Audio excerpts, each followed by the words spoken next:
Bonjour à toutes, bonjour à tous. Pour présenter les travaux d'un chercheur que je lis depuis une trentaine d'années, M. Ehrenberg, j'ai choisi de vous montrer des citations et donc des auteurs qu'Alain Ehrenberg a mis en exergue des 5 ouvrages que j'ai de lui dans ma bibliothèque. Voilà, il m'en manque un important, c'est celui avec Madame Lovell sur la maladie mentale. Je le lirai quand je serai vieux.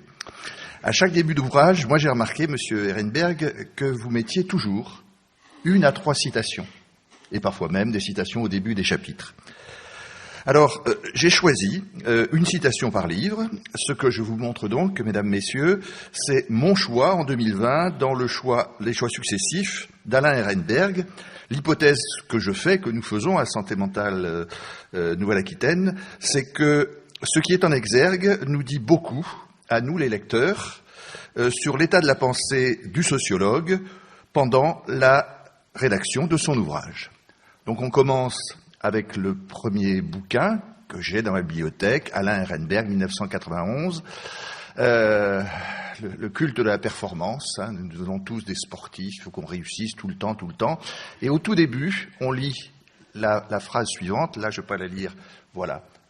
C'est un extrait du roman de Tom Wolfe sur l'étoffe des héros. L'un des théorèmes de ces aviateurs, c'était il n'y a ni accident ni imperfection fatale dans les machines, il n'y a que des pilotes qui n'ont pas l'étoffe. Autrement dit, le destin aveugle ne peut pas me tuer. Lorsque Bud Jennings s'écrasa aux commandes de son avion en flammes, les autres pilotes dirent « Comment peut-on être aussi bête ?» La citation est un peu plus longue. Chez M. Ehrenberg, je l'ai raccourcie. On passe quelques années, et là, Ehrenberg attire notre attention sur le fait que nous devenons des individus incertains, que notre autonomisation est difficile, que le travail sur soi pour être dans la société de la fin du XXe siècle est rude. Et il nous propose Norbert Elias, donc un sociologue de la première moitié du XXe siècle.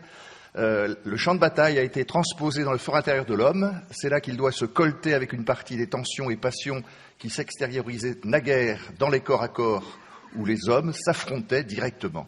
Les contraintes pacifiques que ces rapports avec les autres exercent sur lui s'accompagnent de troubles plus ou moins importants, de révolte d'une partie de l'homme contre lui-même.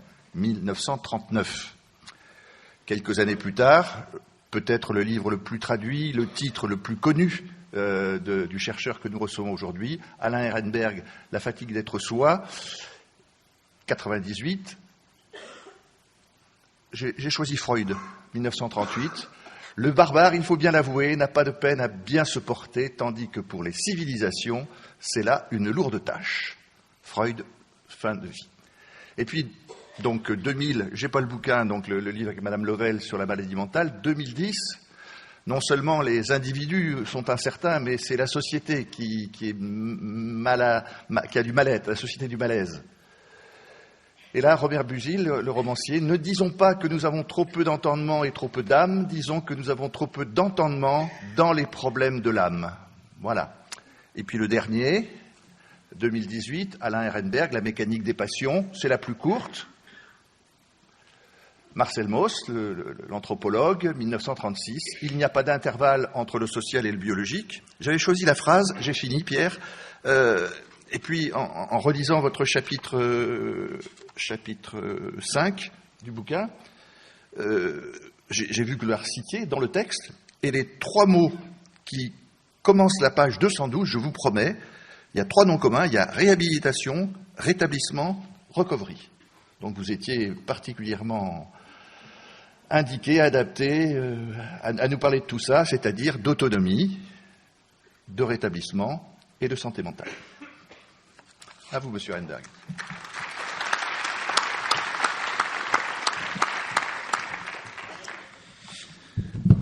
Merci beaucoup pour cette présentation. Mesdames et messieurs, bonjour.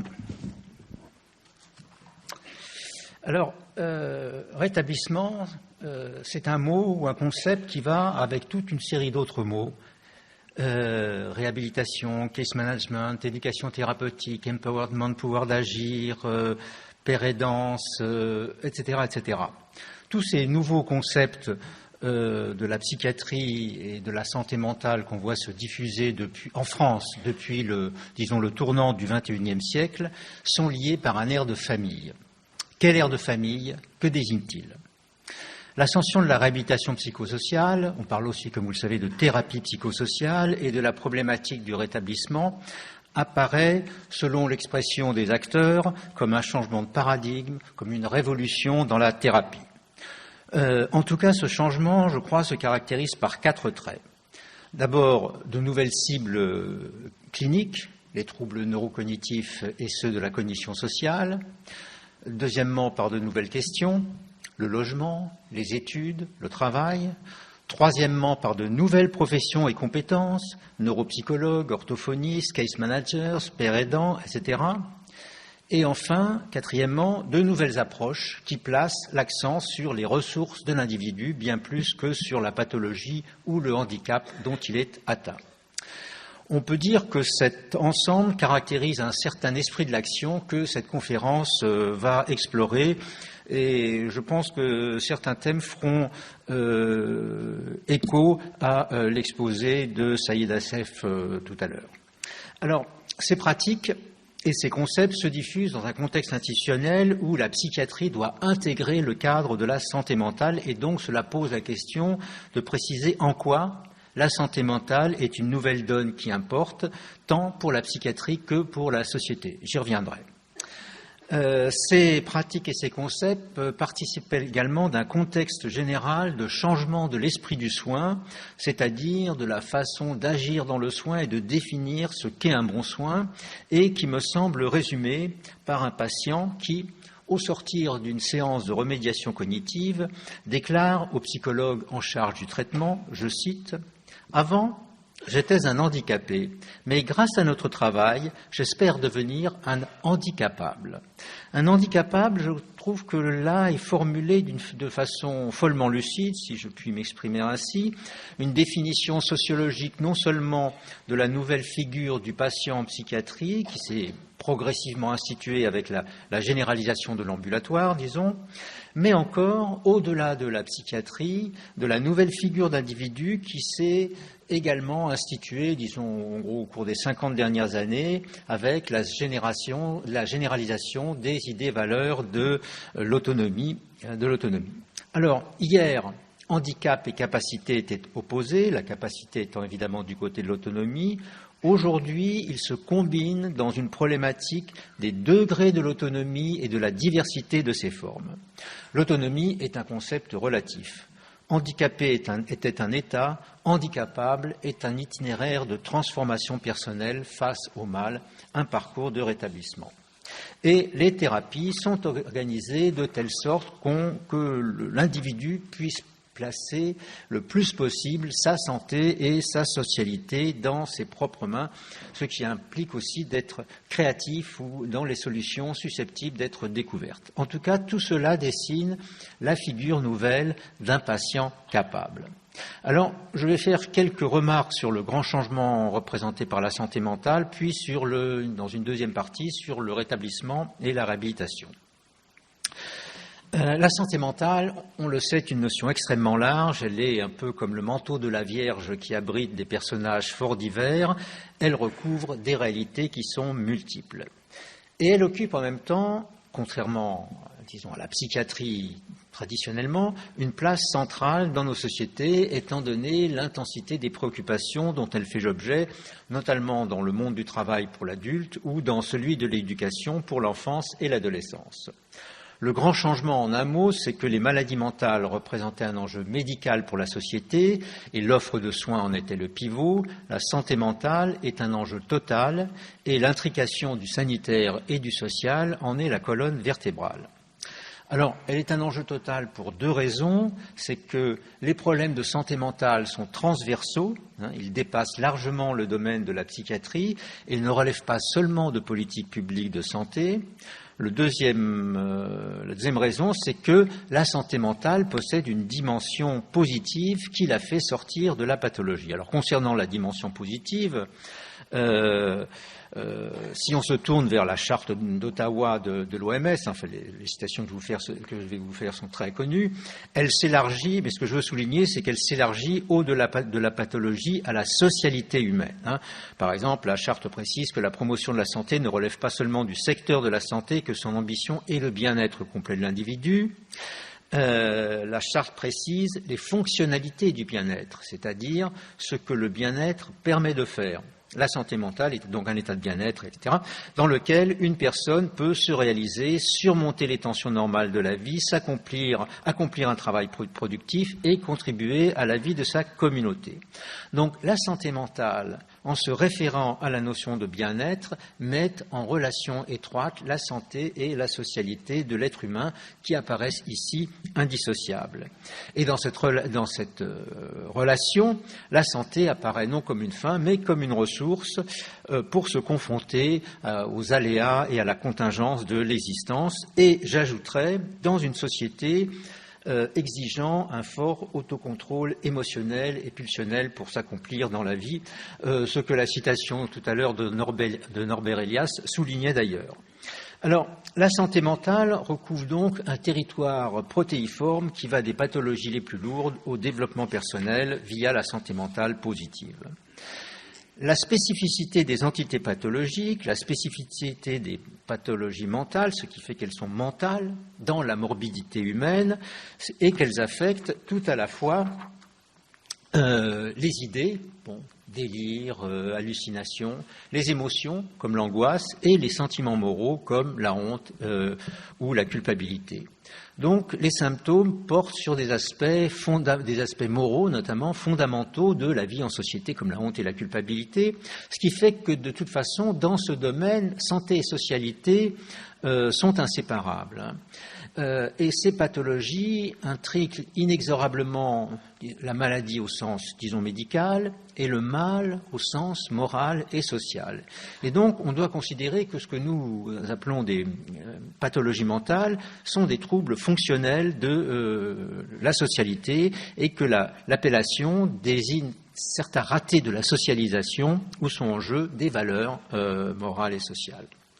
Alors, en un demi-siècle, non seulement les entités psychopathologiques et psychiatriques ont changé de place sociale et médicale, mais encore les moyens de traitement, psychothérapie et pharmacothérapie, ont connu le même sort.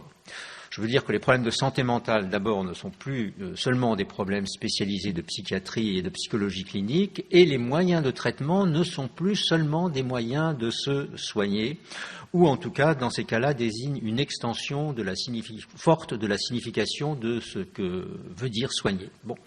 Donc ces mots, auparavant donc considérés comme des problèmes médico-psychiatriques, relevant du soin, sont aujourd'hui des questions sociales qui traversent toute la société, donc l'école pour l'enfance, avec des problèmes comme les troubles du comportement, l'hyperactivité, la phobie scolaire, le travail et l'emploi pour les adultes, avec la souffrance au travail, le burn-out, le stress. Cette morbidité met en lumière un changement, enfin en tout cas pas un changement, mais en tout cas une caractéristique majeure concernant le statut du symptôme. Le trouble mental donc, est l'expression d'une difficulté liée à la socialisation, donc comme les troubles de l'attention qui empêchent l'enfant d'apprendre, et les critères du fonctionnement social deviennent essentiels, y compris dans les domaines classiques de la psychiatrie comme les psychoses, avec, comme on le sait, la réhabilitation et le rétablissement. L'intrication de la santé et de la socialité est également centrale dans la réhabilitation et le rétablissement. La réhabilitation, comme toute psychothérapie, mais en lui donnant la place principale dans les processus de changement, consiste à resocialiser le patient selon des critères d'autonomie qui constituent l'horizon normatif de ces pratiques.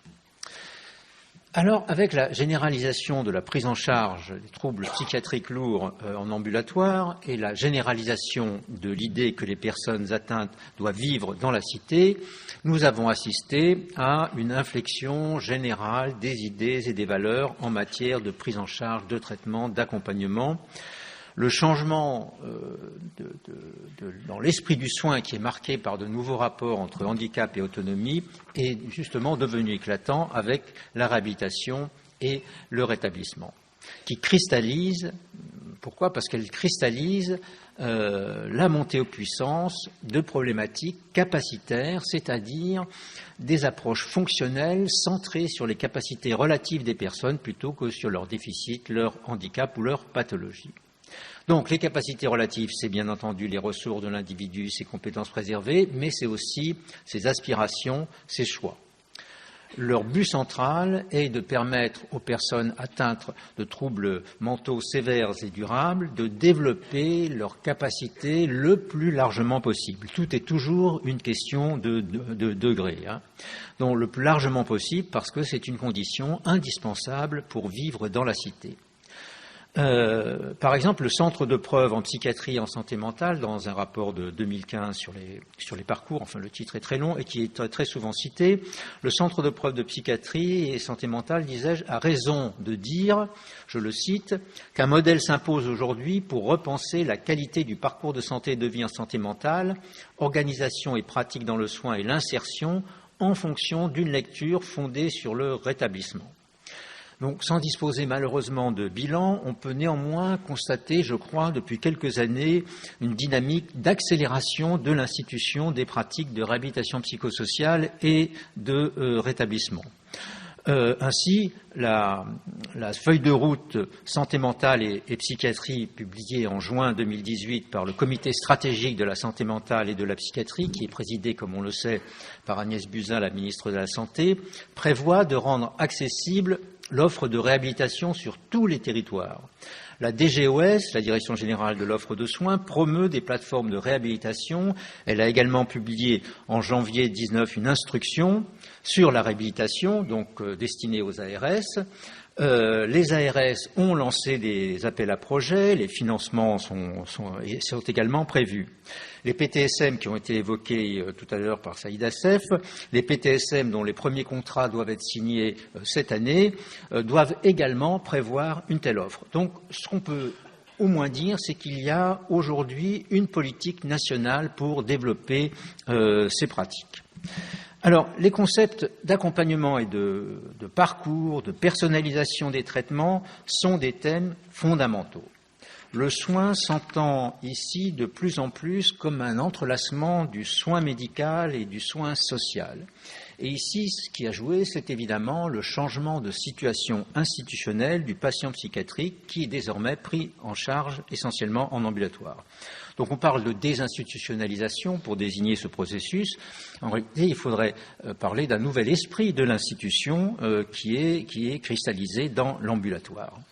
Et évidemment, la question de l'autonomie et des capacités devient centrale dans cette nouvelle situation institutionnelle, et cette situation, fait apparaître, au-delà des symptômes psychiatriques, des difficultés à vivre en société.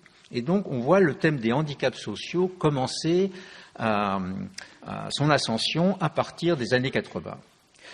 La généralisation de l'ambulatoire se caractérise par la montée du social, en gros, à partir des années 80, notamment le diagnostic fonctionnel, donc capacité à prendre soin de soi, gestion de la maladie, fonctionnement social, etc., revêtent une importance majeure et tout un tissu institutionnel et législatif se développe qui donne sa forme et ses contenus au médico-social. Bon, je cite rapidement dans le désordre, appartements accompagnés, équipe mobile, psychiatrie précarité, permanence d'accès aux soins, puis à partir des années 2000, une notable abondance législative avec la loi du 2 janvier 2002 qui rénove donc l'action sociale et médicale et institue le projet de vie à côté du projet de soins, la loi du 4 mars 2002, la loi du 11 février 2005 pour l'égalité, la participation, etc., des personnes handicapées.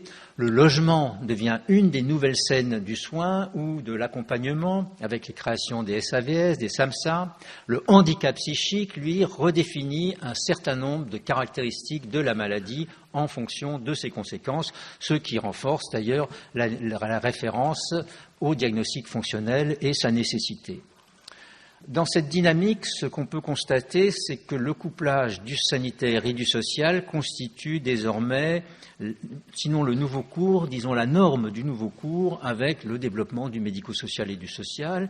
Et il y a un concept qui apparaît et qui est aujourd'hui partout, c'est le concept d'accompagnement qui tend le concept d'accompagnement connote évidemment l'idée de parcours, de trajectoire, etc. Accompagnement qui a tendance à se substituer à celui de prise en charge. Donc ce concept marque le nouveau cours. C'est-à-dire que si l'on soignait dans le sanitaire et accompagnait dans le social et le médico-social, désormais, soigner, accompagner s'entrelacent de multiples manières selon les contextes et les équipes. Et accompagner, c'est évidemment toujours accompagner vers l'autonomie. Accompagner vers l'autonomie, là je voudrais vous citer le Comité français pour la réhabilitation psychosociale qui affiche sur son site qu'il a pour mission de promouvoir, je cite, une politique de restauration de l'individu instigateur de lui-même. C'est la question de l'autodétermination. L'ascension de la réhabilitation et des approches capacitaires mobilise des représentations collectives générales de l'individu qui sont centrées sur l'autonomie individuelle. Et ce style de socialisation ou ce nouvel esprit du soin est en effet en concordance avec un nouveau contexte moral, social et politique, avec un changement dans les sensibilités collectives qui s'amorce en gros au cours des années 60-70, à savoir un nouvel individualisme imprégné d'idées et de valeurs rassemblées par le concept d'autonomie.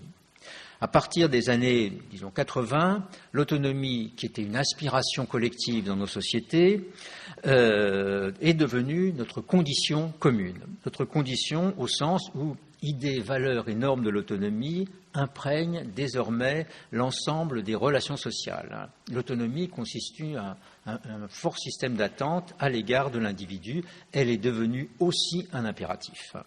Donc l'autonomie condition se caractérise par quoi ?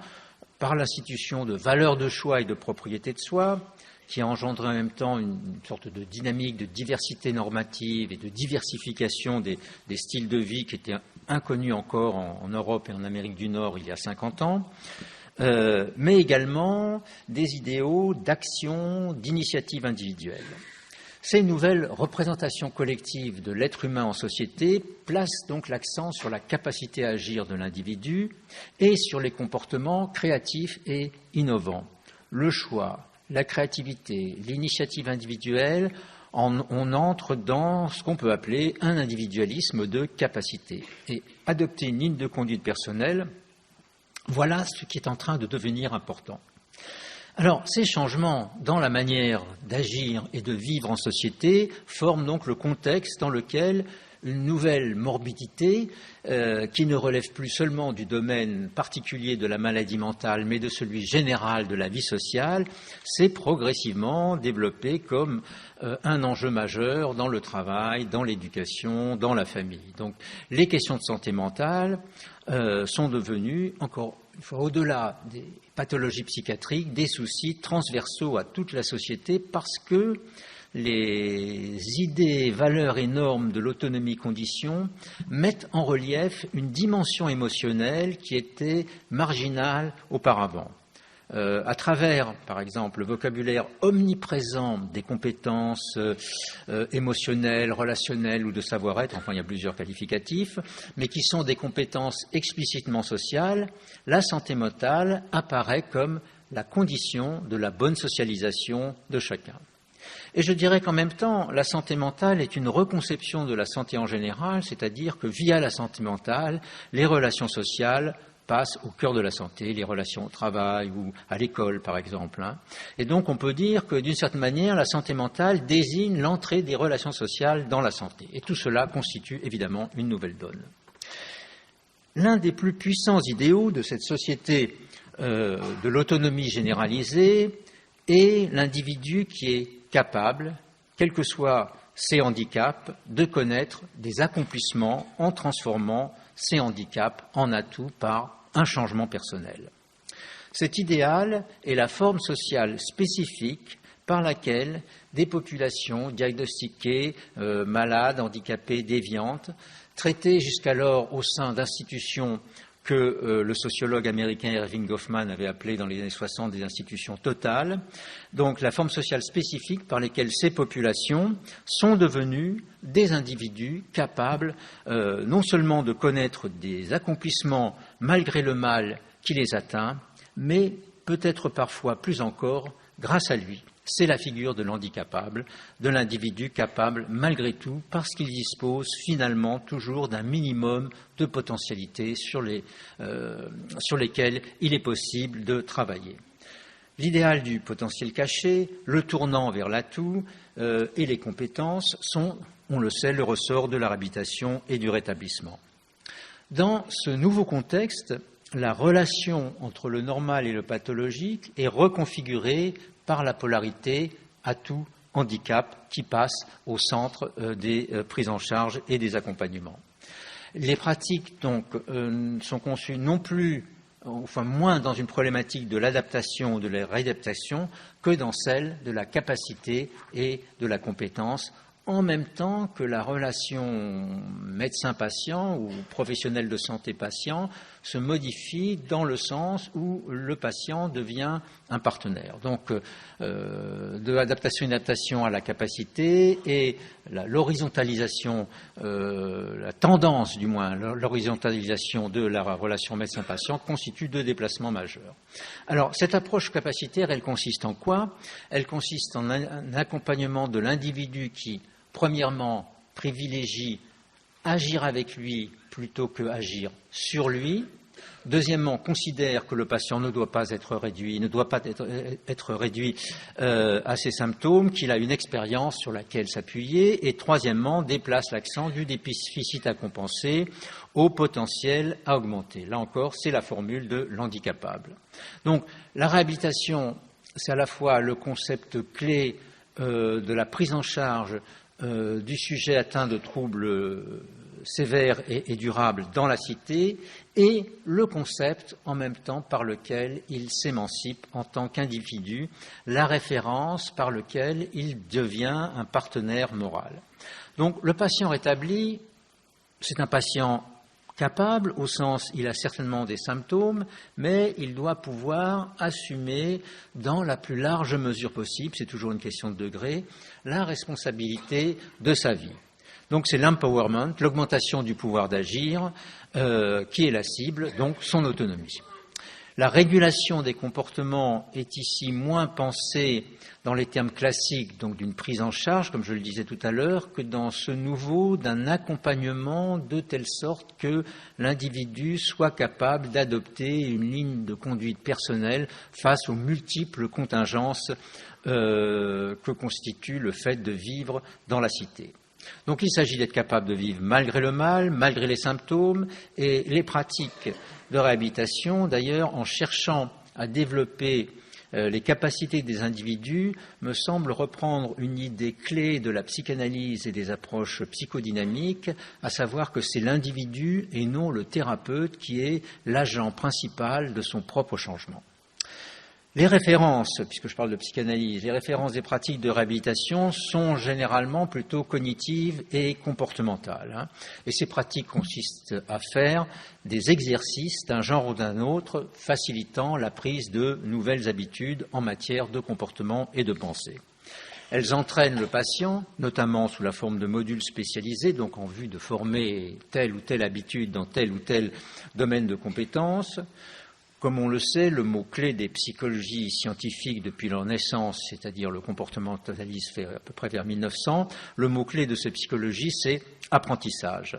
Mais la réhabilitation peut parfaitement aussi constituer l'espace d'un travail psychodynamique, voire psychanalytique, dans lequel sont mises en œuvre non plus des pratiques d'exercice, mais des pratiques de discernement, d'élaboration sur les relations humaines. Par exemple, j'ai pu voir dans des papiers des cliniciens qui s'appuient sur la remédiation cognitive, donc qui est en général appuyée sur les approches cognitives et comportementales, pour que les patients, je cite l'étude, élaborent le matériel clinique afin de leur permettre de se le réapproprier et de donner du sens là où le morcellement et la dislocation du moi menacent.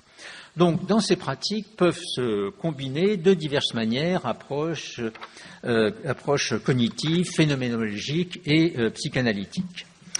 Prendre des habitudes par des exercices et élaborer sur les relations alimente un double mouvement qu'on peut considérer comme complémentaire aussi, même s'il y a pas mal de tensions entre les deux approches, un double mouvement complémentaire psychodynamique et comportemental cognitif.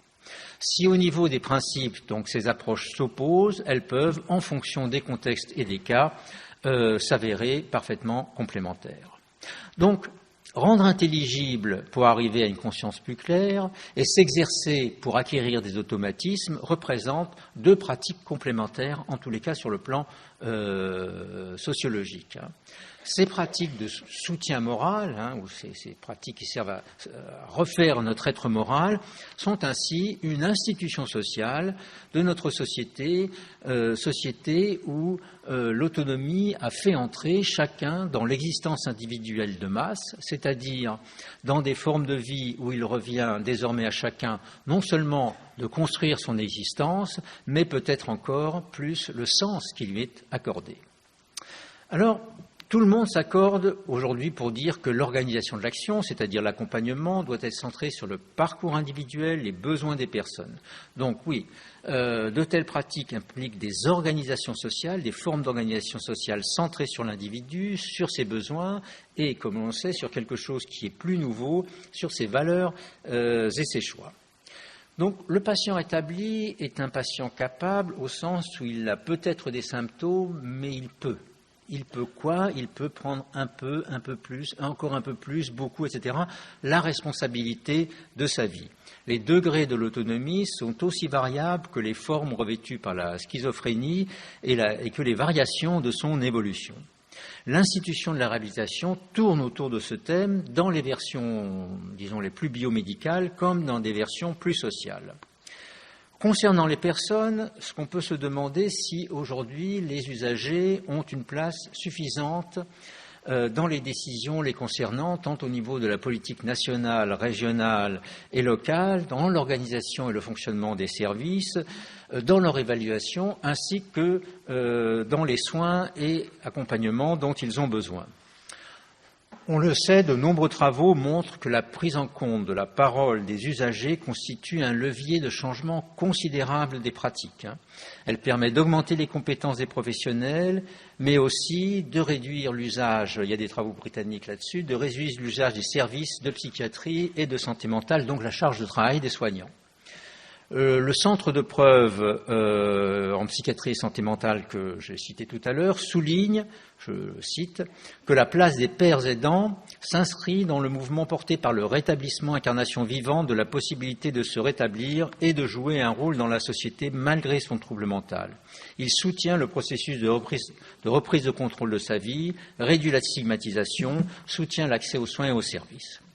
Donc, l'intégration d'usagers dans la formation des professionnels, dans les équipes, dans la recherche sur les services de santé, par exemple, tout cela reste encore embryonnaire en France et pourrait être développé et contribuerait certainement à la déstigmatisation. Alors, cette orientation individualiste capacitaire que j'ai décrit là dans cet exposé suppose également de pouvoir assurer donc une continuité du parcours et donc la question de la coordination des professionnels devient essentielle. Comme on le sait, il y a de multiples rapports en France depuis le début du siècle. Mais il faut préciser que le caractère particulièrement multidimensionnel des handicaps qui sont associés aux troubles mentaux et qui affectent sous des formes diverses et à des degrés variables la vie sociale et personnelle des personnes atteintes, exige une telle articulation, notamment pour les personnes en situation de précarité qui cumulent l'ensemble des problèmes traversant ces domaines. Alors, pour conclure rapidement, sur les 15 dernières années, en santé mentale, nous avons assisté dans la société française à une multitude d'initiatives prises pour agir par les professionnels de santé, du médico-social, du social. Le rapport relatif à la santé mentale de Michel Lafourcade, donc, qui était publié en 2015, en liste un certain nombre. Mais le système français n'a pas totalement rompu avec l'hospitalisme et la coordination entre le sanitaire, le médico-social et le social reste, on le sait, insuffisante. C'est une litanie, de toute façon, ce thème. En même temps, les métiers et les pratiques ont connu des recompositions, parfois dramatiques, et suscité toutes sortes de tensions et de frustrations qui appellent une clarification. Et je dirais une clarification qui est d'autant plus nécessaire que ces tensions et ces frustrations ne sont pas spécifiques aux sujets qui nous réunissent aujourd'hui, elles sont générales dans la société française. Je veux dire qu'il s'agisse du patient psychiatrique en particulier ou de l'actif en général. Je pense aux réformes françaises du droit du travail et de la formation professionnelle qui ont été mises en œuvre par le président Macron, ou de l'actif en général. Je crois que le grand enjeu, c'est la façon dont on protège les gens à l'âge de la mobilité généralisée, de la mondialisation, etc., parce que nos sociétés sont passées plus ou moins confusément et avec pas mal de tensions et de douleurs d'un système d'action où l'on protège, soigne, prend en charge ou accompagne les gens selon des critères de statut, par exemple sanitaire, médico-social, social, donc on protège en quelque sorte par la forme sociale du statut, on est passé à un système d'action qui est plutôt centré sur la sécurisation des trajectoires individuelles de vie par la forme sociale de l'accompagnement, ce qui implique bien entendu d'être particulièrement soucieux des transitions. Autrement dit, nous sommes totalement entrés dans une société où il s'agit de développer des formes d'organisation sociale qui rendent l'individu capable de se protéger par lui-même dans la plus large mesure possible. Ceci, bien entendu, suppose une clarification des rapports entre protection et capacité et comment le concept de capacité doit-il faire évoluer celui de protection. Je vous remercie pour votre attention.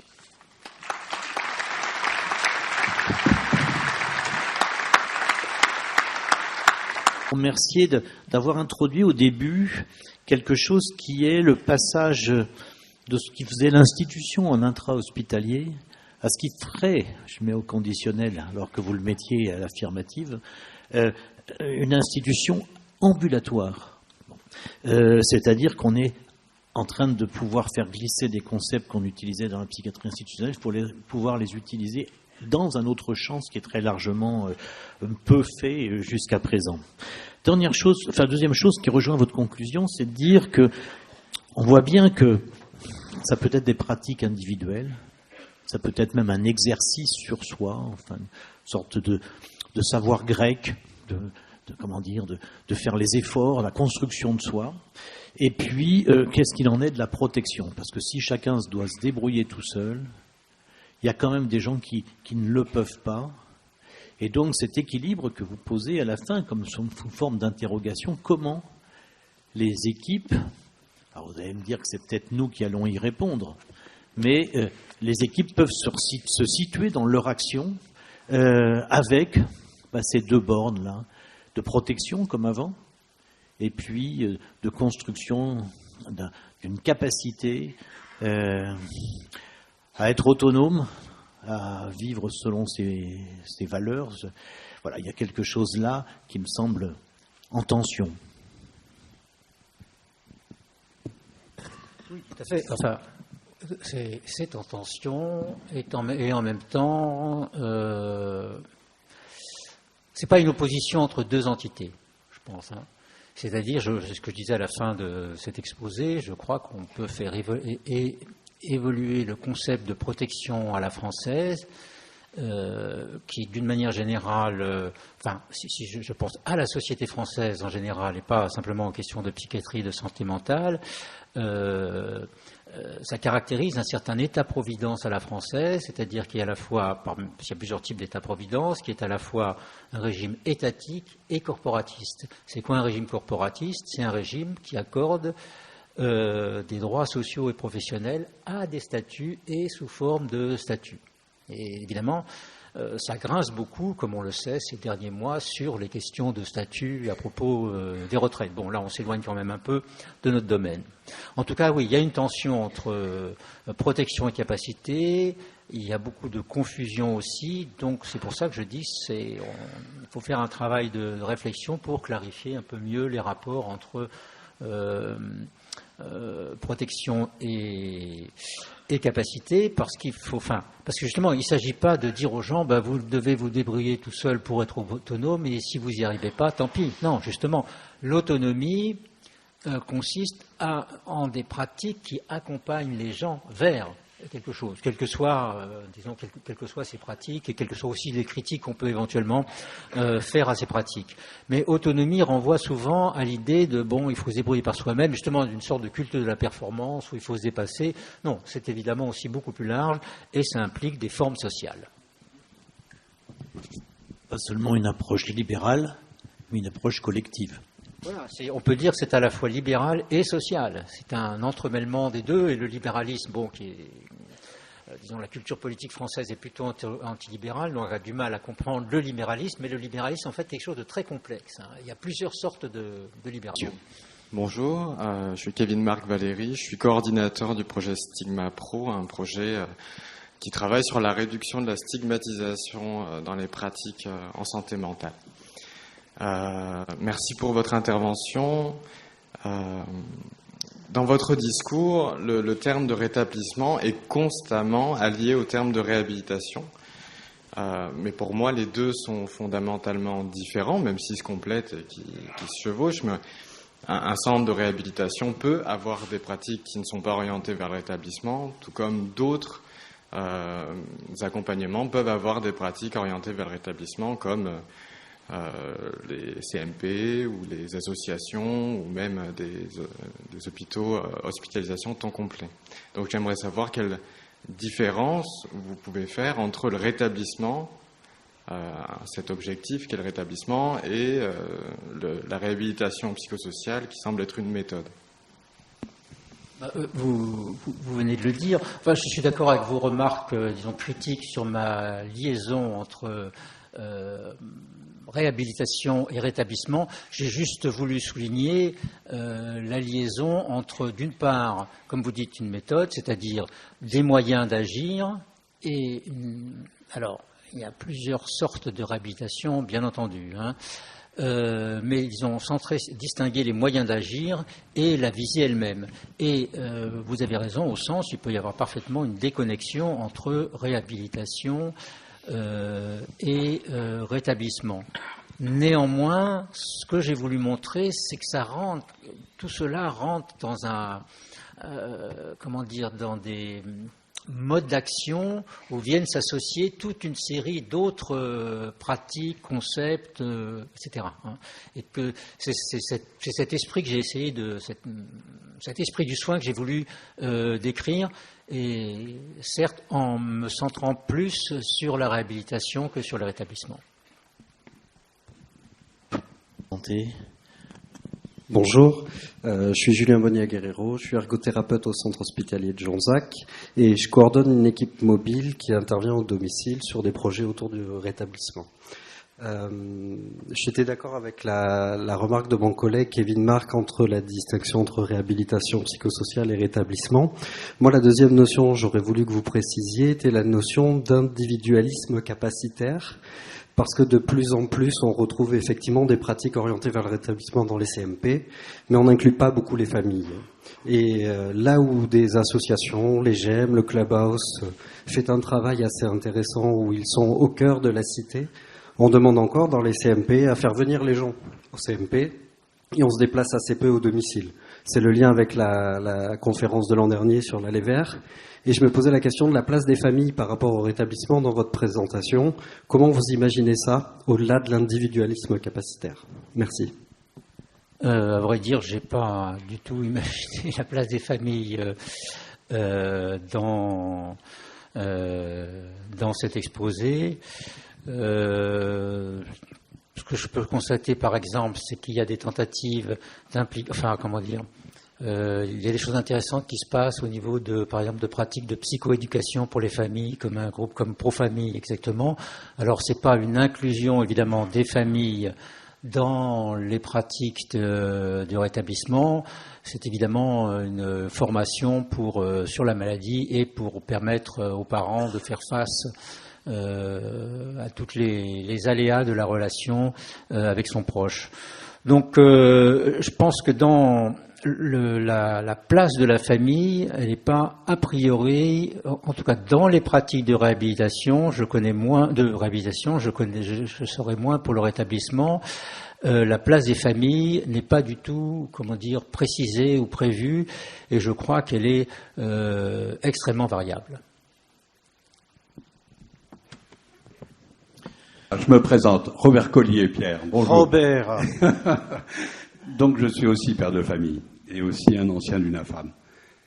Je dois dire que les familles, effectivement, c'est important, mais elles sont très démunies. Et je pense que ce que nous pouvons apporter à nos enfants, c'est simplement de l'affection, de l'amour. Nous sommes assez mal placés par rapport à nos enfants pour vraiment être opérateurs à côté d'eux. Notre place est indispensable, mais elle est difficile à tenir. Mais c'est pas tellement ça que je voulais dire. C'est que vous avez parlé de la coordination et vous mettez en avant beaucoup le secteur sanitaire qui doit évoluer et son évolution. En face du secteur sanitaire, il y a ce que j'appelle, moi, la société civile, qui est effectivement portée, et au niveau des moyens dont elle devrait disposer pour faire ce travail d'accompagnement et compléter, travailler avec le sanitaire. Aujourd'hui, le pilotage de ces actions et les financements, les ressources, sont détenus par d'autres acteurs que ceux de l'État. C'est les conseils départementaux. Or, ils vont peut-être disparaître, les conseils départementaux, en tout cas, je ne le souhaite pas, mais ils sont très divers. Et selon les territoires, on a des politiques départementales qui sont très variables. Et donc, c'est ce que vous évoquez comme coordination possible, c'est quelque chose. Il y a des endroits où ce n'est pas possible parce que les moyens ne sont pas là. Avec des positions de conseils départementaux qui disent c'est des malades, allez voir la psychiatrie. Oui, là aussi, il n'y a pas vraiment des remarques sur la situation. En tout cas, il est très difficile on a très très peu de recherches, très très peu d'études sur le terrain. Il est très difficile de se rendre compte de la variabilité des situations. Ce qu'on sait, c'est qu'il y a une grande variabilité des situations, mais évidemment, ça ne va pas très loin.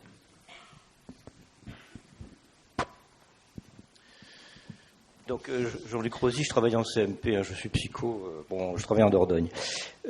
Par rapport au témoignage que vous avez apporté, madame, je vous en remercie, véritablement, parce que quand il y a des situations qui sont extrêmement compliquées, comme de jeunes hommes, de jeunes adultes, notamment, qui décompensent sur le registre de la psychose, on sait très bien que nous, on est embarqués dans des prises en charge de long cours, et à quel point c'est précieux pour nous d'avoir aussi, au fond, des familles, des parents qui sont sensibilisés et qui se prêtent justement au travail ensemble, au partenariat.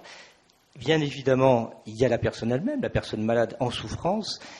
L'hospitalisation souvent survient. Et moi, je me souviens très, très bien d'une mère que j'ai rencontrée, à quel point j'ai dû lui dire qu'elle allait en prendre. Enfin, la famille, ils allaient devoir tenir le coup durablement, longtemps. Et s'il n'y a pas cette idée du travail en partenariat, eh bien, on passera toujours totalement à côté. C'est pour ça que le niveau de l'échelon politique et des dispositifs, c'est une chose, mais l'engagement et l'implication individuelle est fondamental les uns pour les autres. Et de ce point de vue-là, je peux vous assurer que la culture psychiatrique, elle a ô combien besoin d'évoluer. On n'est qu'au début. Je vous remercie.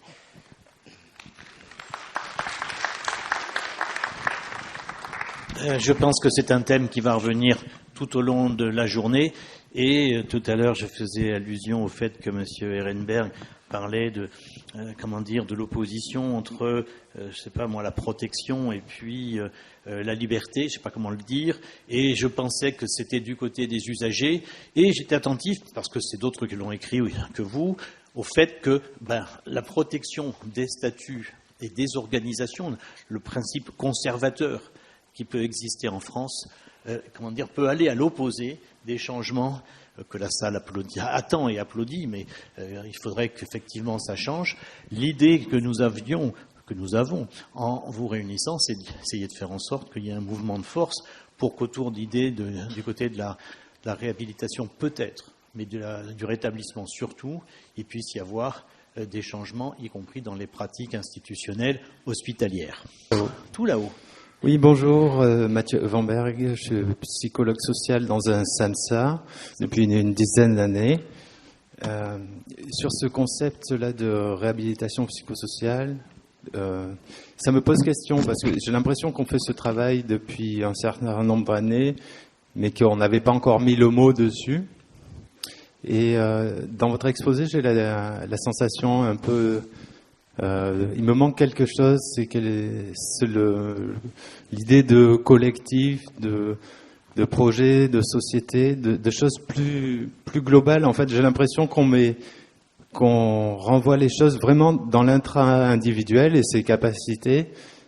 Et j'ai la désagréable impression que ça va tout à fait de pair avec un projet politique plus général qui va bien avec une réduction des moyens qui sont donnés aux structures sanitaires en l'occurrence. Voilà. Merci. Ok. Je pense qu'il faut une clarification. Sur collectif. Parce que ce que j'ai essayé de faire dans cet exposé, c'est de décrire des formes d'organisation sociale. Ou collective, si vous voulez. Mais ce qu'il ne faudrait pas confondre. Collectif, ça peut avoir deux sens, c'est le plusieurs et le commun. Et souvent, je dirais, on utilise collectif dans opposition à individu, c'est-à-dire l'individu seul, par rapport à plusieurs ou au groupe.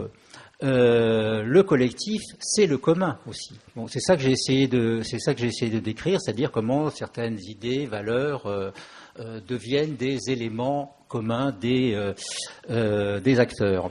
Donc, évidemment, j'ai à peine prononcé le mot projet, etc. Mais c'est-à-dire, c'est ce que je disais, au tout début de l'exposé, c'est que le mot rétablissement s'accompagne de toute une série d'autres mots qui sont liés par un air de famille. Et donc, c'est ce que j'essaie d'écrire, cet air de famille. La problématique du projet s'intègre bien évidemment dans ces problématiques capacitaires. Mais voilà, donc j'insiste sur ce point, c'est que le collectif, ce sont des formes sociales, ce sont des institutions, c'est pas forcément, c'est pas le plusieurs. Alors je ne sais pas si ça répond à votre critique, mais bon, voilà ma réponse.